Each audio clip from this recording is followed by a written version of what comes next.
Umat Islam percaya kitab suci Al-Quran mengandung semua perkara penting, mulai dari hubungan manusia dengan Tuhan, hubungan antar manusia, hingga peristiwa alam. Oleh karena itu, perkembangan ilmu sains juga dijelaskan di dalam Al-Quran, bahkan, beberapa penemuan baru di abad ke-20 juga dipercaya tertulis di Al-Quran. Lalu, fenomena sains apa saja yang tertulis di Al-Quran? Indonesia coba merangkum dari berbagai sumber.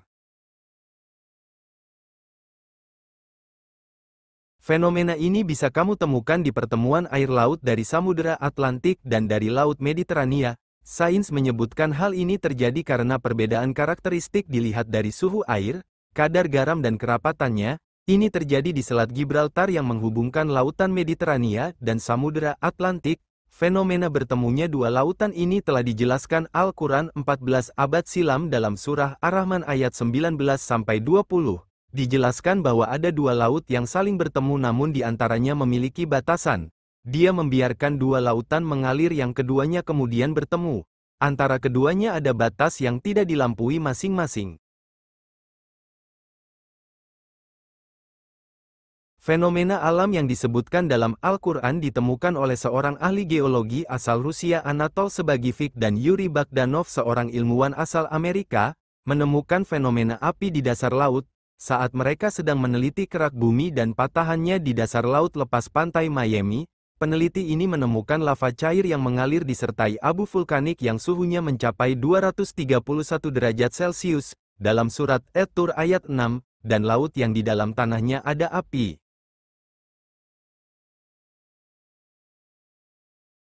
Fenomena sungai di bawah laut ini ditemukan ilmuwan asal Prancis Jacques Yves Cousteau saat menelusuri bawah laut di Cenote Angelita, Meksiko. Dia menemukan air tawar di antara air laut yang asin. Kemudian dia menyelam lebih dalam lagi dan menemukan sungai yang ada di dasar laut. Sungai ini juga ditumbuhi daun-daunan dan pepohonan.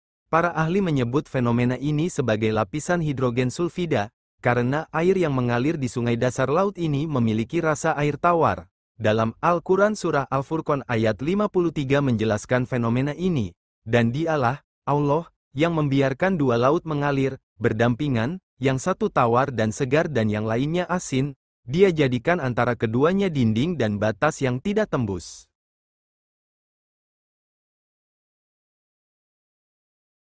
Gunung Pelangi berada di area Taman Nasional Zhangye dan Xia Geological Park. Kota terdekatnya yaitu Zhangye yang masuk ke dalam wilayah Provinsi Gansu, China. Dinamakan Gunung Pelangi karena gunung ini memiliki warna-warni yang seperti pelangi. Ada warna merah, oranye, putih, hingga biru, mirip seperti spektrum warna pelangi. Gunung Pelangi ini memang disebut dalam Al-Quran, tepatnya di surat Al-Fatir ayat ke-27. Dalam surat tersebut, disebutkan bahwa Allah menciptakan gunung-gunung yang diantaranya ada garis-garis putih dan merah yang beraneka macam warna, dan ada pula yang hitam pekat. Tidakkah kamu melihat bahwasanya Allah menurunkan hujan dari langit lalu kami hasilkan dengan hujan itu buah-buahan yang beraneka macam jenisnya. Dan di antara gunung-gunung itu ada garis-garis putih dan merah yang beraneka macam warnanya dan ada pula, yang hitam pekat. Fenomena alam yang ada dalam Al-Quran lainnya yakni tumbuhan bertasbih. Pada 1981, terbit Journal of Plant Molecular Biologis yang mengungkapkan hasil penelitian yang dipimpin oleh seorang profesor bidang ilmu biologi bernama William Brown. Penelitian tersebut tentang suara halus yang dikeluarkan oleh tumbuhan yang tidak bisa didengar oleh telinga manusia, ultrasonik. Suara tersebut terus berulang lebih dari 1000 kali tiap detiknya. Dengan teknologi yang sangat canggih, getaran ultrasonik tersebut dapat dibaca dan dipahami. Seorang peneliti Muslim India mengatakan bahwa temuan tersebut sesuai dengan apa yang termaktub Al-Quran Surah Al-Isra ayat 44, yang artinya, langit yang 7, bumi dan semua yang ada di dalamnya bertasbih kepada Allah. Dan tak ada suatu pun melainkan bertasbih dengan memujinya, tetapi kamu sekalian tidak mengerti tasbih mereka. Sesungguhnya Dia adalah Maha Penyantun lagi Maha Pengampun.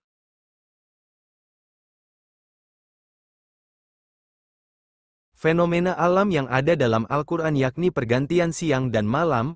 Dalam ilmu sains, terjadinya siang dan malam karena ada perputaran bumi. Bumi merupakan salah satu planet di tata surya yang mengelilingi matahari dan sekaligus mengitari dirinya sendiri. Seperti disebutkan dalam Al-Quran Surat Ali Imran ayat 190, sesungguhnya dalam penciptaan langit dan bumi, dan silih bergantinya malam dan siang terdapat tanda-tanda bagi orang-orang yang berakal. Kita waktu sekolah dijelaskan bagaimana cara hujan terjadi, bukan? Namun jauh sebelum peneliti mengetahui bagaimana hujan terjadi, Al-Quran telah menjelaskannya di surah Ar-Rum ayat 48-49, Allah, dialah yang mengirim angin, lalu angin itu menggerakkan awan dan Allah membentangkannya di langit menurut yang dikehendakinya, dan menjadikannya bergumpal-gumpal, lalu kamu lihat hujan keluar dari celah-celahnya. Maka apabila hujan itu turun mengenai hamba-hambanya yang dikehendakinya, tiba-tiba mereka menjadi gembira, dan sesungguhnya sebelum hujan diturunkan kepada mereka, mereka benar-benar telah berputus asa.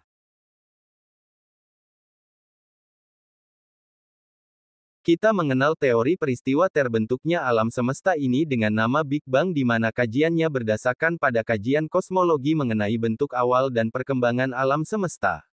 Berdasarkan teori ini, alam semesta awalnya dalam keadaan sangat panas dan padat, lalu mengembang secara terus-menerus hingga sekarang. Peristiwa ini disampaikan di dalam Al-Quran Surah Al-Anbiya ayat 30. Dan apakah orang-orang kafir tidak mengetahui bahwasanya langit dan bumi itu dahulu adalah suatu yang padu, kemudian kami pisahkan keduanya. Dan dari air kami jadikan segala sesuatu yang hidup.